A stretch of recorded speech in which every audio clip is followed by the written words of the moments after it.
Hi friends, how are you? A very good morning to all of you. So today सितंबर 16th। चलिए देखते हैं आज क्या था। बेसिकली जो आपको पता है, टेलीकॉम सेक्टर हमारा ऑलरेडी आईसीयू में था। तो गवर्नमेंट ने सोचा है कि चलो इसको वेंटिलेटर का सपोर्ट भी दे देते हैं ताकि ये जीता रहे। तो इसमें कैबिनेट ने कुछ मेजर्स लेके आए हैं। वो बेसिकली चाहती क्या है? चाहती यही है कि कंज्यूमर्स के पास चॉइसेस हों। सिर्फ ये ना हो कि डुओपोली होके रह जाए, सिर्फ एयरटेल है और या जियो है। तो वो चाहते हैं कि और प्लेयर्स इसमें मार्केट में आए। तो उन्होंने कुछ रिफॉर्म्स लेके आए हैं। 9 स्ट्रक्चरल रिफॉर्म्स हैं, बेसिकली 5 प्रोसीजरल रिफॉर्म्स हैं। उसमें एक इन्होंने एक तो फिक्स कैलेंडर कर दिया स्पेक्ट्रम ऑक्शंस का। एक एक्सटेंड कर दिया tenure up to 30 years for future spectrum allocations. ठीक है। जो मेन इसमें बात यह है कि उन्होंने एफडीआई अलाउ कर दी है up to 100% under automatic route, जो अभी तक थी 49%। इससे क्या होगा? इससे ये होगा कि लार्ज स्केल इन्वेस्टमेंट ये अट्रैक्ट कर पाएंगे। 5G टेक्नोलॉजी डिप्लॉयमेंट में इनको हेल्प मिलेगी और जनरेट करेगी मोर जॉब्स। इससे ज़्यादा अभी इसमें कुछ देखने वाली बात नहीं है। कुछ इस पर एडिटोरियल आता है या कुछ डिटेल अगर आएगा तो विल लुक इनटू इट। उस वक्त पेज 1 पे आपने देखा होगा वैकेंसीज इन ट्रिब्यूनल्स। कब से जो हमारे चीफ जस्टिस हैं और सुप्रीम कोर्ट है, चिल्लाया जा रहा है वैकेंसीज इन ट्रिब्यूनल्स के बारे में कि इसको फिलअप करिए। 7 अगस्त को सुनिएगा, बहुत थोड़ा सा ही सुनना है, बहुत थोड़ा सा। फास्ट फॉरवर्ड करके आप देख सकते हैं जैसे वैकेंसीज इन ट्रिब्यूनल्स के बारे में बात आए। ये I think around page number 3 पे आएगा। जैसे ये पेज 1 चल रहा है, जब हम चेंज करते हैं तो पेज 3 पे आएगा। तो उसमें वैकेंसीज इन ट्रिब्यूनल्स का आपको दीजिएगा, बहुत छोटा सा है। आप सुन सकते हैं। एडिटोरियल डिस्कशन के बाद हमने वैकेंसीज इन ट्रिब्यूनल्स पढ़ा था 7 अगस्त को। उस बाद एक पेज 4 पे दीपोर बिल के बारे में था। उसके कुछ डिस्प्यूट्स चल रहे हैं, वहाँ दिक्कतें चल रही हैं। देखिए, दीपोर बिल बहुत इंपॉर्टेंट हो जाता है, काफ़ी टाइम से न्यूज़ में है। तो it becomes important, very important for prelims. Prelims के लिए आपके फैक्ट 16 अगस्त को सारे क्लियर हो जाएंगे। 16 अगस्त में आपको हो सकता है एक लेक्चर और सुनने को, या 2 लेक्चर मैं बोल रहा हूँ सुनने के लिए। वो ज़रूरी हो जाते हैं क्योंकि एक लेक्चर में आपको सारा सुनने को मिलेगा। इंपॉर्टेंट बर्ड एरिया क्या होता है, बॉम्बे नेचुरल हिस्ट्री सोसाइटी क्या है, जिसके ऊपर क्वेश्चंस आते रहते हैं। एक हो सकता है आपको लेक्चर सुनने को मिले कि रामसर साइट डिटेल में अगर आपको जाननी है क्या होती है क्या नहीं। 28 अगस्त का अगर आप सुनेंगे तो उसमें क्या है कि दीपोर बिल का बता रखा है कि आसपास के रिजर्व्स कौन से हैं।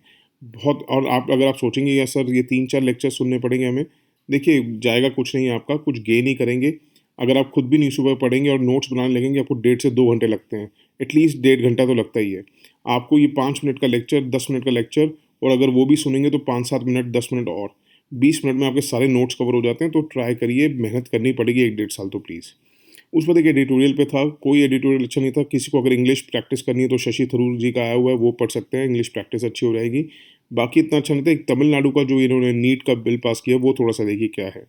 एक तमिलनाडु ने एक्चुअली बिल पास किया, उसमें उसने कहा है कि हम अपनी स्टेट को एग्जाम्प्ट करेंगे from NEET. NEET basically exam होता है undergraduate postgraduate entrance test के लिए, जो एमबीबीएस सीट्स के लिए आपको करना पड़ता है, मेडिकल सीट्स के लिए बेसिकली। ठीक है। तो उन्होंने कहा कि हम अपनी स्टेट को एग्जाम्प्ट करेंगे, हमारे यहाँ के बच्चों को नीट देने की ज़रूरत नहीं है। और हम अपना ही फॉर्मूला अपनाएंगे एडमिशन मेथड का। ठीक है। उनकी वजह वो क्या कह रहे हैं कि जो हमारा प्रेजेंट बिल है ना, उन्होंने एक एग्जाम्पशन लगाई है कि मेडिकल कॉलेजेस जो हैं वो कॉन्करेंट लिस्ट में आते हैं, और स्टेट भी एनैक्ट कर सकती है law regarding admission and amend कर सकती है कोई भी सेंट्रल लॉ जो कॉन्करेंट लिस्ट में आता है। ये उनका दावा है कहने का कि भैया जो मेडिकल बिल है, मेडिकल काउंसिल्स, ये जो मेडिकल कॉलेजेस होते हैं वो कॉन्करेंट लिस्ट में आते हैं। तो उसमें हमारा भी पूरा अधिकार बनता है कि अगर हमने कोई लॉ एनेक्ट करना है या कुछ अमेंड करना है एनी सेंट्रल लॉ। ठीक है। ये वजह दी है उन्होंने बिल पास करने की। अभी आप पूरा देखेंगे, देखते रहिए क्या आएगा अभी। तो तमिलनाडु ने ऐसा ही सेम बिल पास किया था कि अपने आप को नीट का एग्जाम्प्ट करने वाला, जब AIDMK की सरकार थी 2017 में भी किया था। तब उनको प्रेसिडेंट ने एक्शन नहीं दी थी और वो बिल खारिज हो गया था। अब क्या है कि अगर हम इस बार के बिल की बात करें तो इन्होंने क्या किया था, एक कमेटी एक्सपर्ट्स की अपॉइंट की थी अंडर जस्टिस AK राजन, जो रिटायर्ड जज थे मद्रास हाई कोर्ट के, कि देखिए आप कितना नीट जो है, जो ये डिज़ायरेबिलिटी है एग्जामिनेशन की, कितना हद तक ठीक है एमबीबीएस एडमिशन्स के लिए। तो कमेटी की ओपिनियन ये थी कि देखिए ये जो एग्जामिनेशन है ना, कोई ऐसा स्पेशल मैकेनिज्म प्रोवाइड नहीं कर रहा है for testing the knowledge and aptitude of the students. तो उन्होंने कहा था कि जो हायर सेकेंडरी एग्जामिनेशन के स्टेट बोर्ड जो आप एग्जाम्स लेते हैं हायर सेकेंडरी के, वो ही ठीक है बेसिस अगर आपने सिलेक्शन करना है for the MBBS seats. NEET जो है ना, बेसिकली अंडर प्रिविलेज लोगों के खिलाफ है। जो अंडर प्रिविलेज्ड लोग हैं, जो गवर्नमेंट स्कूल में पढ़ रहे हैं बच्चे, उनके वर्क अगेंस्ट कर रहा है। और बेसिकली ये काम कर रहा है कोचिंग सेंटर्स जो प्रॉफिट कर रहे हैं, या एफ्लुएंट स्टूडेंट्स हैं जो पैसे वाले हैं, उनकी हेल्प कर रहा है नीट। और जो गरीब बच्चे हैं उनकी हेल्प नहीं कर रहा है। ये कमेटी ने कहा था। और उन्होंने ये बात कह दी थी। अब 2 बातें हो गई कि उनकी कमिटी ने ये बात कही, तो गवर्नमेंट ने सोचा कि भैया ये वैसे ही कॉन्करेंट लिस्ट में आता है, तो हम भी इसमें एनैक्ट कर सकते हैं लॉ। अब सेंटर में पोजीशन क्या है? सेंटर ने क्या करा था कि नीट को basic requirement for PG and UG medical courses इसको स्टैट्यूटरी इनकॉर्पोरेट कर दिया था। स्टैट्यूटरीली इनकॉर्पोरेट कर दिया था, ये बहुत बड़ी बात है। लॉफुली इनकॉर्पोरेट कर दिया था under section D 10 D of Indian medical council act. ये आपको थोड़ा-सा याद रखना होगा सेक्शन 10 डी क्योंकि इम्पोर्टेंट हो जाता है। सेक्शन 10 डी क्या कहता है कि एक यूनिफॉर्म एंट्रेंस एग्जामिनेशन होगा to all medical educational institutions at undergraduate level and postgraduate level. उसमें साफ-साफ कहा गया है और इसको लॉफुली जो है इनकॉर्पोरेट कर लिया गया है section 10 D of Indian medical council act.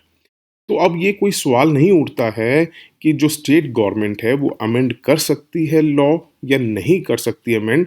जैसे स्टेट गवर्नमेंट वहाँ की तमिलनाडु की कह रही है कि कॉन्करेंट लिस्ट में आते हैं मेडिकल कॉलेजेस और हम उसको अमेंडमेंट कर सकते हैं।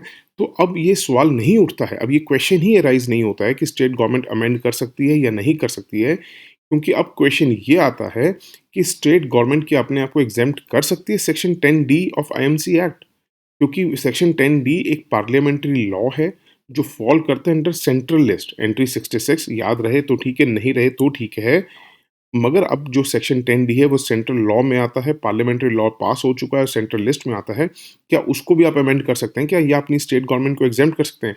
कॉन्करेंट लिस्ट की बात तो छोड़ ही दीजिए, वो तो बात ही अब अलग हो गई है। अब तो बात आ गई है क्योंकि ये स्टैट्यूटरी इनकॉर्पोरेट हो चुका है, तो क्या कर सकते हो आप? और सबसे बड़ी बात ये है कि सुप्रीम कोर्ट ने भी अपहेल्ड किया नीट को एज अ रिक्वायरमेंट।